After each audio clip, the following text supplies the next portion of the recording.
Hi, you're listening to The Island of a Lost Pilot by Rajesh Bhatia, narrated by Deepak Agnihotri. Chapter 23 The Disappointment. 25th March 2008, Tuesday, 9:05 a.m. Their aircraft was at point A again. Although they had reached the tarmac at 6:15, they could only start slightly after 7 a.m. as Ming was summoned to the airport office. Ming had telephoned from there that the officer was demanding $500 to clear their departure, and naturally Shekhar had agreed. Ming was paid $6,500. Today, they were to go to Philippines as the officer at SecCong had advised them so. Looking at the diagram which Shekhar had modified by using computer-aided designing or CAD software on his laptop, Ming said, "As we have covered the third circle, now we will proceed for the fourth circle, which is 8 kilometers inward of the third circle." Shekhar nodded and cleaned the lenses of the binoculars. Fourth circle was completed. No result, 306 kilometers. While doing the fifth circle, Shekhar caught sight of a small island, and the plane was lowered on that island. "I think that we have found him. This must be the place, as it is within the figure we have made." Shekhar was extremely excited with joy. His heart was racing beyond his control. He clamped the binoculars onto his eyes and waited impatiently. Ming circled over the island and took the plane to an altitude of below 500 feet. The island was very small, only half kilometer long and 200 meters wide. It had high rocky walls and thus couldn't be entered from any side. A few water birds and some other birds flew away from the trees of the island, aroused by the frightening sound of the aircraft engines. They flew in circles and returned after some time. Shekhar waited for some time for Rohan to come out from the trees and wave at them. Nobody came. "Over the trees," he said to Ming, who made a circle and did as directed. Shekhar looked carefully through the trees on the land below them. This action was repeated 5 to 6 times, but no one could be traced. "Perhaps he is sleeping or sick, wounded, or even in a fainted state." Shekhar was very excited. "But Mr. Shekhar, for that he will have to climb the island, which seems impossible for a human being," said Ming in a calm voice. "You can look yourself that the walls are at least 25 feet high." Ming added, and Shekhar also realized this fact, but the father in him was not satisfied. They left the island and kept moving. Shekhar was still looking behind through his binoculars to find any movement on that island. He commented, "It is so sad that we have come here and find myself unable to go down myself and look around." The plane was still at the same height. "Mr. Shekhar, have you wondered why there are no vessels moving about at this part of the sea? You can see for yourself." Ming pointed below.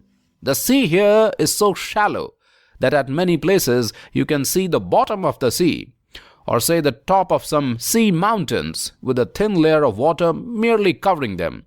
The island we have seen is the flat top of a mountain jutting out of the sea water." Shekhar could see variety of coloration in the sea water due to the shallowness. Water at deep sea was darker, and at shallow places it was of lighter shade. Vessels did not venture there, as their bottoms could strike with these shallow places, resulting to disasters.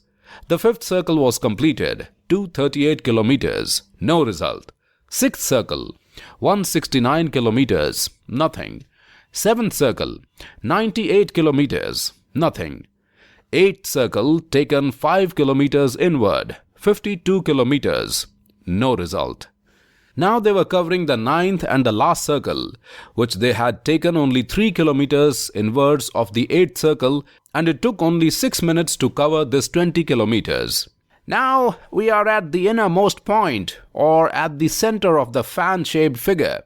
I think we have scrutinized every place of this piece of sea. Your son is not here for sure. You were wrongly informed. Somebody has made a fool of you." Surprisingly, Shekhar was not perturbed. He kept the binoculars, which was hanging onto his neck with a long leather belt on his lap, closed his eyes, rested his head on the headrest and started thinking. After some time, he took out a small bottle of eye drops from his pocket, dropped a few drops of the soothing liquid into his eyes, and closed them again to continue the thought process. "Mr. Ming," he said after some time, eyes still closed, head in the same resting posture, "I think we should now proceed for outer area of the fan-shaped figure." "Oh, that will be fine. In that case, we will surely find our Rohan," said Ming happily with real concern. Ming was in fact happy not to find Rohan. He wanted to find Rohan, but only after many days, so as to make more and more money. He was sad to cover all this area in just 2 days. Had Shekhar not been an engineer, he could have easily fooled him in order to find his son. He wanted this search to continue for many more days. Earlier, he wanted to scan the area with circles of 5 km inside per step. But after some calculations, Shekhar had instructed him to move 8 kilometers in each step instead of 5 kilometers. Shekhar was right here. Keeping the plane at about 4,000 feet with binoculars, they could easily scan a distance of 4 kilometers on each side of the aircraft up to the horizon. This way, the concerned area was covered in about half the time, which was quite necessary for Shekhar, as time was the main factor here. Now Shekhar's decision of covering the outer areas of the fan-shaped figure made him happy, and he started humming his favorite tune and whistling moodily. This way he wanted to go on for days and days, covering miles and miles, bleeding all money out of Shekhar, as Shekhar was ready to pay till he found his son. Ming reached at point P, looked at his gauges and at the fan-shaped figure, made some mental calculations and announced, "Sorry, we will have to go to Philippines. We don't have enough fuel to cover one outer circle." "But you still have about half the fuel," said Shekhar, pointing at the gauges. "Yes, it is slightly less than half. I have checked the distances. To go in this outer circle, or O1, we need to cover about 560 kilometers. We have already covered about 1,400 kilometers today. 1,400 plus 560 is 1,960 kilometers. Philippines is more than 600 kilometers. This distance will overshoot the range of this aircraft." Shekhar thought for a moment and consented to Ming's suggestion. He pulled the ice box towards him, lifted a beer can, opened it, and handed it to Ming. He himself took a Coke can and opened a chips bag. By 3:15 p.m., they reached at Iba Airport, which is at the western coast of Philippines. Shekhar got his passport stamped without any trouble. The arrangements for the return journey were made without much problem, as Ming had been here many times and knew a lot of airport officials. $750 were the expenses here, as told by Ming, as Philippines was not his country and the officers were more greedy here. Ming was a valuable accomplice and guide to Shekhar, but an expensive one. Both came out of the airport building. They had one small bag each as their luggage and got registered at Blue Ridge Resort, which was at a walking distance outside the airport. They had lunch in the resort's restaurant and were having tea when Ming asked, "Do you intend to go to Rohan's flying school to fetch his passport and belongings?" Shekhar took a sip of the refreshing tea, thought over it, took another sip and said, "I have thought about it, Mr. Ming. That place is too far. It will take more than 2 hours to reach there. The time now is 4:20 p.m. We won't be able to reach there before 7 o'clock. We can fly there, but it is not worth it. I have not even spoken to the owners of the training school. They will be surprised to find me here and asking for the luggage and passport of my son instead of requesting them to find him. I can't even disclose to them that I know about the location of the crash and actually in the process of locating my son. Even my presence may spill all the beans. The drug peddlers and the corrupt officers will not be happy to find Rohan, as he knows a lot about this racket. Try the Indian embassy then. All these tasks demand time, Mr. Ming. Once I have Rohan, I will certainly take the help of the Indian embassy, whether it is in Philippines or Hong Kong. I think that this will be the right step. agreed Ming. After some time, he suggested, "Why don't we go out and see the market here?" "Oh, yes. I also have to get some money from the ATM." Both roamed about the market for about 1.5 hours. Shekhar withdrew enough money in Filipino currency so as to get it changed into 15,000 US dollars so as to cover the further coming expenses. They reached the resort and moved on to the beach, which was in front of their room. They spread their legs on the reclining chairs on the silvery beach and ordered for drinks, whiskey for Ming and juice for Shekhar. The weather was hot but pleasant. Many tourists were taking bath in the sea. Some lay sprawled on the beach. Children were playing and shouting. The beach was parallel to the runway, and the sea in front of the beach was full of colorful touring boats and zooming speedboats. The sun was about to set in the sea far in the horizon. This was really an unforgettable sight. It appeared that the sun had found its way deep into the sea, or it has got dissolved in the sea water in the form of a crimson round tablet. Many more tourists were also watching this heavenly sight. Sitting on the beach in this way, watching the world move and the beauty of sunset took them in another world. For a few moments, Shekhar forgot about his mission, but gradually as the evening darkened, he sighed and the thought of Rohan came to his mind. He thought about Surekha, his wife, and rang Ritu to ask about her wellness. He felt good as Ritu informed that Mom was now in a private room and gradually recovering. Ritu had told her that Rohan was all right and Shekhar had gone to bring him home. They reached the lobby of the resort, watched TV up to 9:30, had dinner in the restaurant and retired to their room. They had to wake up early in the morning and move again. Ming had started snoring. Shekhar was writing account of today's expenses. Paid to Ming for the aircraft, $6,000. Paid at Hong Kong airport, $500.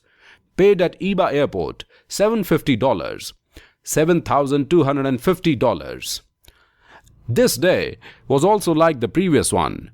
Rohan had remained hidden behind the trees and sneaked into the hut of X at the proper time for his food. Besides, he had taken 2 oranges and 3 coconuts. Today, most of the time was consumed in peeling the fruits and eating them.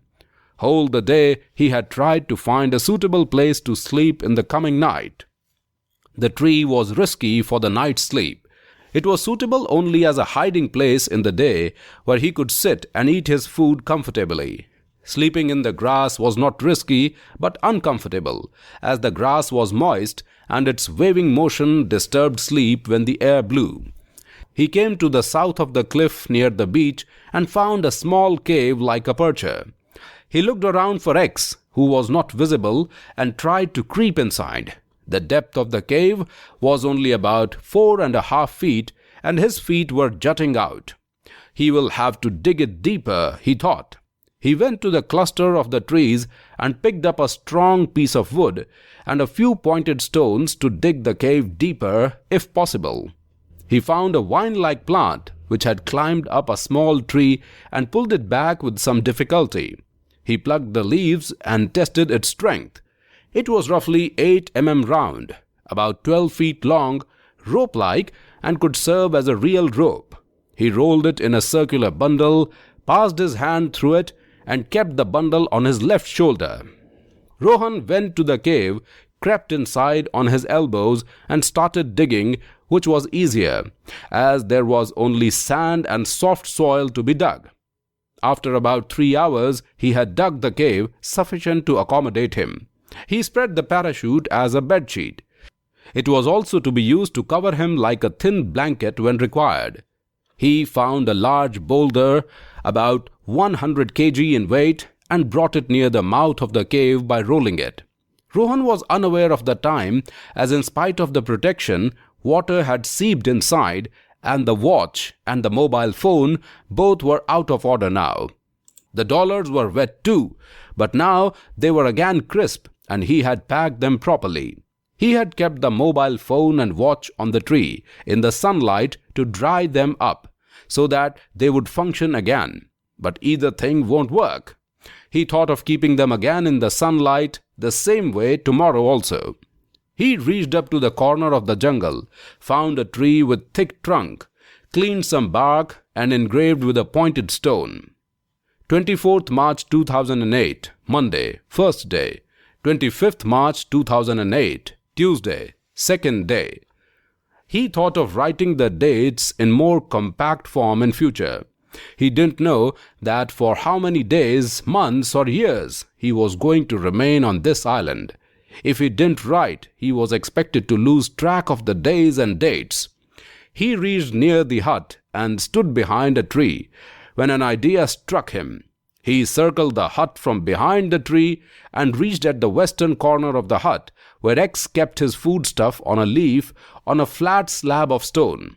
He hid at the corner, and when X turned his back to pick up something, he quickly grabbed 3 pieces of fish and crab, disappeared in darkness, and ate his dinner. He thought of making his food the next day.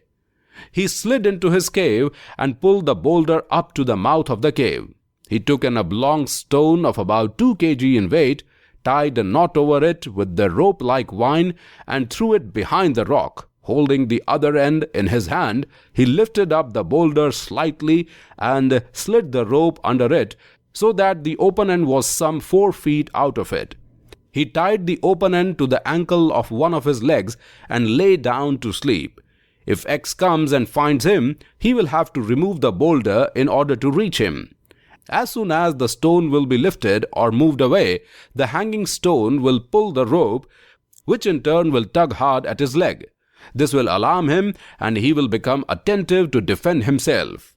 He kept some stones and the stick beside him and went to sleep. A real sound sleep today, after so many restless days.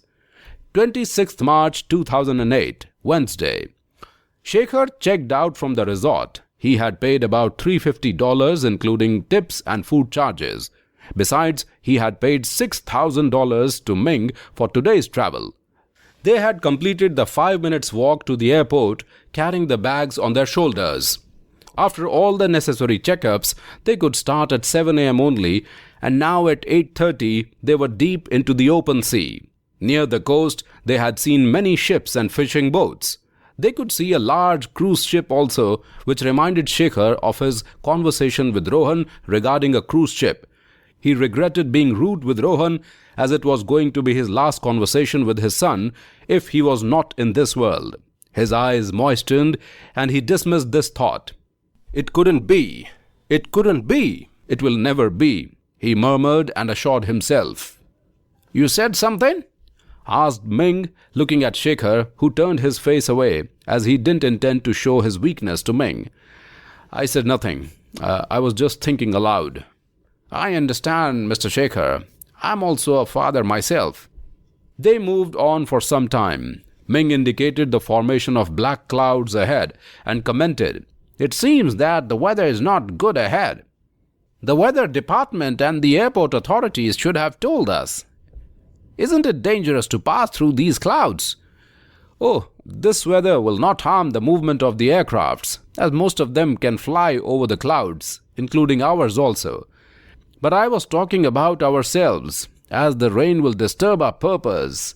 If the rain is bad, the visibility will be poor, and to find Rohan will be difficult. Let us reach there and hope for the best." After half an hour, they entered this portion. The rain was slow initially, or in the outermost parts of the clouds. As they were more and more near to their destination, the intensity of rain increased. Ming took the aircraft up to 14,000 feet, about 2,000 feet above the altitude allotted to them, in order to get away from the torrents of rain. He reached at point E and turned the machine at a course 8 kilometers away from the outermost right ridge of the fan-shaped figure. He lowered the plane to 4,000 feet. Shekhar had kept the binoculars ready and tried to look over the sea. Nothing was visible, but they moved on. The plane was even brought up to 1,000 feet. The visibility improved slightly, but the range of the sight was reduced drastically as compared to clear weathers. "What is your experience, Mr. Ming? Can't we expect a better weather ahead?" "Well, I will have to go again above the clouds." "Do it then." Ming took the plane to 14,000 feet, then 15,000 feet, and ultimately up to 16,000 feet. "This plane can go further high, but I won't do it," said he. Ming looked ahead and around. The similar black and dark clouds were densely covering the whole area, even more of the area to be searched. Shekhar also could look it himself. "Let us drop the search then. Where will we go now? Hong Kong or Philippines?" "Hong Kong is nearer and is our home. Let us go there," answered Ming.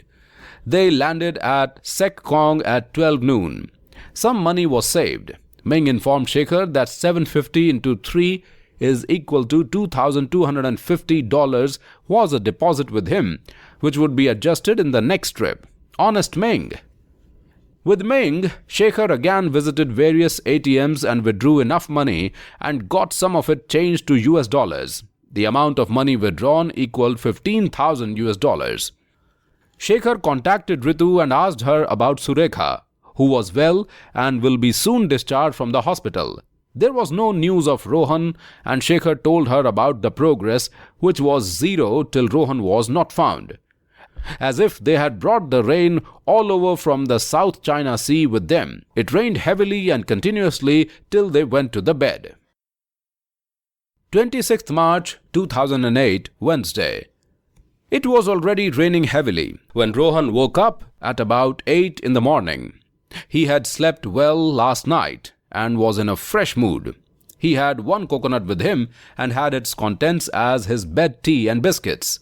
He came out, took a good bath, and washed his clothes with the clean rainwater. He had even removed his underclothes in order to wash them and was also like X now. There was no one around to look at him in this state besides X, who didn't seem to bother any. He hung his clothes on a tree for drying and resumed his bath, when X passed by, looking curiously at him. X was also taking a bath and collecting rainwater for drinking purposes. There was a small and shallow pond-like place, about 1.5 feet deep, filled with water. Water was to remain here for many days, as there was grass inside the pond to retain the water. A similar pool was ahead near the beach, but here the water was not going to stay for a long period, as it will seep through the sand and meet the sea again. The rain stopped in the afternoon, and Rohan collected some stones to make a small stove like that of X. He tried to find some dried leaves and twigs to ignite a fire, but these things were not available now because of the heavy rain. Whatever twigs he had brought, he had rubbed and rubbed very hard, and not a hint of a spark was seen. He tried with stones too, but failed. He went to the hut and found that fire was burning in the stove of X, who had cooked his food as usual. X was smart enough to store his stock of dried woods and leaves in his hut, protected from rain. Rohan thought of stealing food from the hut, as he had done earlier, but couldn't get a chance as X was always near his food. One thing was unusual. X was wearing a loincloth made of leaves stitched with fine vines. So, X has a party dress too, Rohan mused. Or he has worn this dress as he was ashamed to see me in naked state. Today he had his lunch in the form of oranges and coconuts only. Sun shone for a little time in the evening, and he wore his clothes when they were still damp. He sharpened his stick on a flat stone to make a fine point and went to the beach to kill some fish. He tried for an hour but could not succeed, as it required a lot of practice. He left the idea of killing the fish, went to the hiding place of the crabs, caught 4 crabs and brought them up to his stove. He went to the hut, hid himself, had to wait for about half an hour, and ultimately was able to steal some dried sticks and leaves. He rubbed them and with not much difficulty was able to light a small fire. He put some more leaves which were available with him, but being slightly damp, these sticks produced more smoke. Now, how to hold the crabs for cooking was the question. X had a knife and used it. He thought hard and found the way. He killed one crab with a stone and pierced the soft part of its abdomen with the pointed stick and held it onto the flames to roast it. He roasted it slowly. Now there was no salt. He brought some sea water in a coconut shell, soaked the crab in the sea water and dried it on the fire. He repeated it 2 to 3 times and started eating it. The taste was not that salty, but tolerable, as the sea water had evaporated, leaving behind a trace of salt over the crab. However, there was a hint of smoke in the taste. Exhausted due to hard work of the day, he went to his cave and lay down there thinking about the future plans. He thought of making some arrangements to escape from this place. He wished to make a flat, floating platform using straight pieces of wood and bamboo tied together with the help of vines used as ropes, but he required some tools for that, and he didn't have any. However, X had a knife, but it seemed unlikely that he would allow him to use that. The flat plank on which he had reached here was also lying on the beach and could also be used for making the platform. The thought of stealing the knife tomorrow morning for 2-3 hours, he will use it to cut the wood and vines and place it back. He had seen that X used it while he cooked his food. He thought that he would keep it back before his lunch. He will fix the cut wood after the lunch in order to make the floating platform. This process will go on for a few days till the platform is ready.